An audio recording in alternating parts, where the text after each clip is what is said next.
പത്തനംതിട്ട ജില്ലയിൽ അതിഗംഭീര കാറ്റും മഴയായിരുന്നു. കൊടുങ്കാറ്റ് എന്ന് തന്നെ പറയാം. ഗംഭീര കൊടുങ്കാറ്റിൽ ഇതേ ഇപ്പോൾ ഒരു വലിയൊരു മാവ് മറിഞ്ഞ് നേരെ ഒരു വീടിൻ്റെ മുകളിലേക്ക് വീണിരിക്കുകയാണ്. ആ വീടിന് സാരമായ പരിക്കേ ഉള്ളൂ, വലിയ പ്രശ്നങ്ങളൊന്നുമില്ല.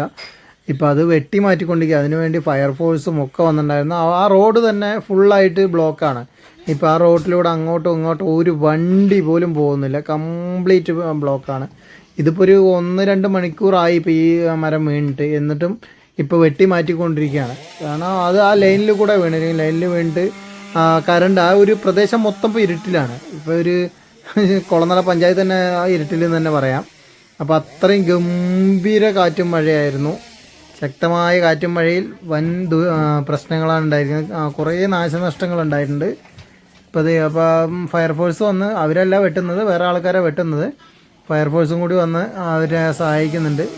അപ്പോൾ ആ റോഡിലേക്ക് വെട്ടിയിട്ട മരങ്ങളൊക്കെ അയാൾ മുറിച്ച് കളയാണ്.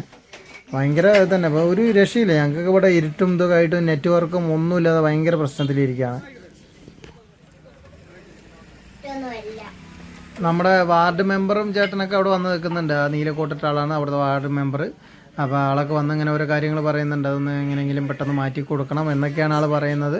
അപ്പോൾ അവർ മാക്സിമം പെട്ടെന്ന് തന്നെ ചെയ്യുന്നുണ്ട്. പക്ഷേ കറണ്ട് വരാൻ ഭയങ്കര ബുദ്ധിമുട്ടാണ്. കാരണം അവിടെ മാത്രമല്ല, ഒരുപാട് സ്ഥലങ്ങളിൽ ഇതുപോലെ മരങ്ങളും ഇതൊക്കെ വീണിട്ടുണ്ട്. ഇപ്പോൾ നമ്മൾ അവിടെ ചോദിച്ചപ്പോൾ തന്നെ KCB-കാർ വരുന്നുണ്ടായിരുന്നു. അപ്പോൾ അവർ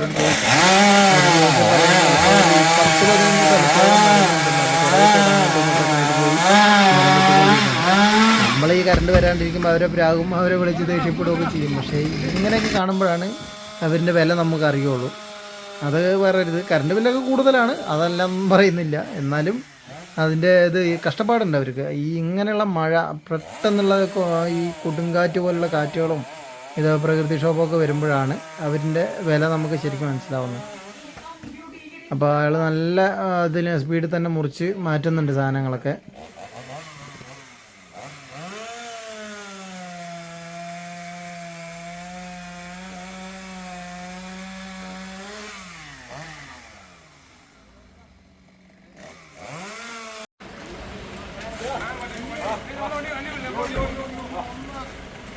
അതിൻ്റെ ഇടയിൽ ഒരു ചേട്ടൻ കാറും കൊണ്ട് കുത്തിക്കയറ്റിയിട്ടുള്ളിൽ കൂടെ പോകാൻ നോക്കുന്നുണ്ട്. KCB-കാരാണ് ഈ വന്ന് നിൽക്കുന്നത്.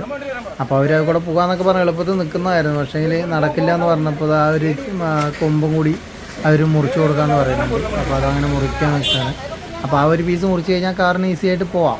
പക്ഷേങ്കിൽ എന്നാലും ബാക്കി ബസ് റൂട്ട് വഴിയില്ല, ബസ്സൊന്നുമില്ല. ബസ് ആ റൂട്ടിലുള്ള ബസ് വേറെ റൂട്ടിലൂടെ തിരിച്ചു വിട്ട് ഒരു വലിയ വണ്ടികൾക്ക് പോലും പോകാൻ പറ്റില്ല. സ്കൂട്ടറുകൾ ഇപ്പോൾ ചെറുതായിട്ട് പോയി തുടങ്ങിയിട്ടുണ്ട്. അതെ, അതിന് വേണ്ടിയിട്ട് ആ ചേട്ടൻ ആ ഒരു ചെറിയ കമ്പും കൂടി അങ്ങ് മുറിച്ച് മാറ്റുകയാണ്. ഒരു രക്ഷയില്ല. ഭയങ്കര ഇത് പറഞ്ഞാൽ ഭയങ്കര ഇത്. പക്ഷേ മൊത്തം ഇരുട്ടായിന്നേ, ഫുള്ള് ഇരുട്ട്. ഈ വണ്ടീൻ്റെ വെട്ടവും അങ്ങനെയുള്ള സംഭവങ്ങൾ മാത്രമേ ഉള്ളൂ. വേറെ ഒരു വെട്ടവും വെളിച്ചവും ഒന്നുമില്ല. കൂരിരുട്ട് മാത്രം. ഇതേ ഇപ്പോൾ അപ്പോഴേക്ക് ജീപ്പ് വന്നു. ജീപ്പിന് അത് KCB-ൻ്റെ ജീപ്പാണ്. അവിടെ എത്തി ഇതേ മുട്ടി ഇനി രക്ഷയില്ല. അപ്പോൾ ഇനിയിപ്പോൾ അതിനെ മുട്ടി വീണ്ടും ഇതാക്കാം. അതാ മുട്ടി ഓക്കെ. അപ്പോൾ ഇനിയിപ്പോൾ അത് വീണ്ടും ഇതാക്കി റിവേഴ്സ് എടുത്തിട്ട് അപ്പുറത്തെ കൂടെ എടുക്കണം.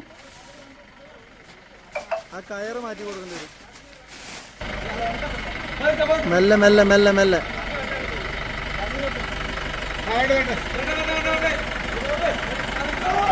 മെല്ലെ മെല്ലെ മെല്ലെ മെല്ലെ മെല്ലെ മെല്ലെ. അവിടെ 2 സാധനം പൊങ്ങി നിൽക്കുന്നുണ്ട്.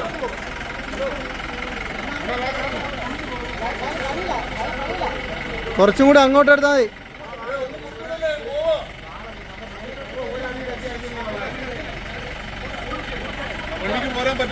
പറ്റുന്നില്ല, അത് ടച്ചാണ്.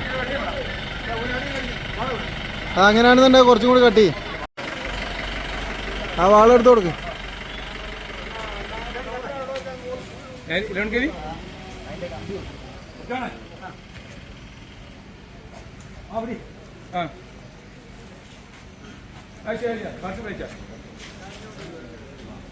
കുന്നക്കുളഞ്ഞിക്കിപ്പുറത്ത് അത് കുളക്കര.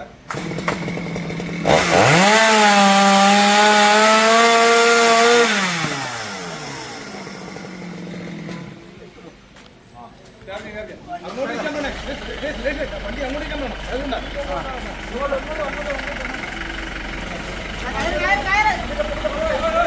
കയറും കൂടി മാറ്റി കൊടുത്തോ.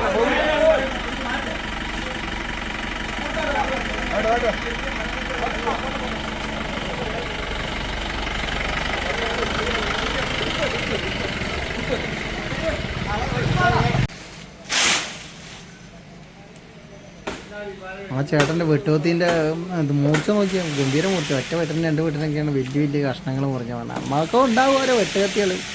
എന്ത് വെട്ടിയാലാ മുറിയില്ല. അപ്പോൾ ഉണ്ണിത്തണ്ട് വെട്ടിയാൽ മുറിയില്ല, വാഴ വെട്ടിയാൽ മുറിയാത്ത സാധനങ്ങൾ. പക്ഷെ അത് ഭയങ്കരമായിട്ടും മുറിയുന്നതാണ് കേട്ടോ, നല്ല മൂർച്ച. അതുകൊണ്ട് ആ ഒരു ശ്രദ്ധിച്ച് ചെയ്യുന്നതും ഭയങ്കര ബുദ്ധിമുട്ടാണ്. അതാണ് ഇത് തൊട്ടപ്പുറത്ത് വേറൊരു തേക്ക് വീണ്ടും മുറിഞ്ഞതാണ്. പക്ഷെ ഏറ്റവും വലിയ വിഷമം എന്താണെന്ന് വെച്ചാൽ ഞാനതുവരെ ബൈക്കിൽ പോയിട്ട് അവിടെ പോയി നിർത്തിയിട്ട് തൊട്ടടുത്ത് ചെന്നപ്പോഴേ ഇത് അറിയുന്നത്. അവിടെ ഒരു അടയാളം പോലും വെച്ചിട്ടില്ല. അവർ അങ്ങോട്ട് പാസ് ചെയ്യാൻ പാടില്ല എന്ന് പറഞ്ഞിട്ട് എന്തെങ്കിലും നാട്ടുകാരോ അല്ലെങ്കിൽ ആരെങ്കിലും ഒരാളൊന്നും എന്തെങ്കിലും ചെയ്യണമായിരുന്നു. ഒന്നും ചെയ്തിട്ടില്ല. പെട്ടെന്ന് അവിടെ ചെന്നിട്ട് ഒരാൾ പോയി കാണുമ്പോഴേ അറിയുന്നുള്ളൂ അവിടെ ബ്ലോക്കാണെന്നുള്ളത്. അത് വലിയൊരു തേക്ക് വീണതാണ്. തേക്ക് വീണത് വെട്ടി മാറ്റിയിട്ട് അതിൻ്റെ ഇടയിൽ കൂടെ ചേച്ചി നുഴഞ്ഞ് കയറണം. ഈ ലൈൻ കമ്പി കൂടെ ഒക്കെ ആദ്യമായിട്ടായിരിക്കും ഇങ്ങനെ പോകുന്നത്. കാരണം ഫുൾ ഓഫ് ചെയ്തിട്ടിരിക്കുക, അല്ലാണ്ട് വേറെ രക്ഷയൊന്നുമില്ല.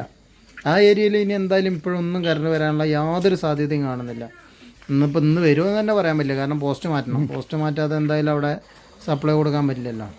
അപ്പോൾ അവിടെ ഒരു ചേട്ടൻ എന്താ ബൈക്കിൽ വന്ന് ബുദ്ധിമുട്ടാണ്. 2 വീലർ ഇല്ല, തിരിച്ചു പൊക്കോളാൻ പറയുന്നുണ്ട്. ഇല്ലെന്ന് ഇതിനെ താഴ്ന്നൊക്കെ പോകേണ്ടി വരും.